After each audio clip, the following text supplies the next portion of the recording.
Hi hello friends, ఏదన్నా product కొనేటప్పుడు shop అని చెప్పింది బెటర్ అని చెప్తాడు కదా, అది తీసుకుంటారా లేదంటే మీరు ముందే అనుకున్నది తీసుకుంటారా? కామెంట్ చేయండి.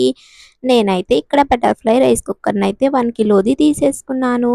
మా మమ్మీ అయితే నా పెళ్ళిలో బటర్ఫ్లై రైస్ కుక్కర్ అయితే వేసింది. అదైతే 5 ఇయర్స్ అయితే బాగానే పనిచేస్తుందండి. కానీ మా అమ్మాయి చిన్నప్పుడు పేలదు అని అయితే వేసేసింది. నేను చూసుకోకుండా అయితే రైస్ అయితే పెట్టేశాను. అది పాడైపోయింది. నెక్స్ట్ అయితే షాప్ ఆయన ఇది మంచిదని చెప్పాడని పానాసోనిక్ అయితే తీసేసుకున్నాను. అది చాలా తక్కువ రోజులు 3 ఇయర్సే వచ్చిందండి. కానీ ఇప్పుడైతే మళ్ళీ నేను మా అమ్మ వేవ్‌లోనే వెళ్ళిపోయి బటర్‌ఫ్లై రైస్ కుక్కర్‌ని అయితే తీసేసుకున్నాను. ఇప్పుడైతే అన్నీ చాలా వెయిట్‌లెస్ అయితే వస్తున్నాయి కదా! ఇది కూడా వెయిట్‌లెస్ రైస్ కుక్కర్ అండి.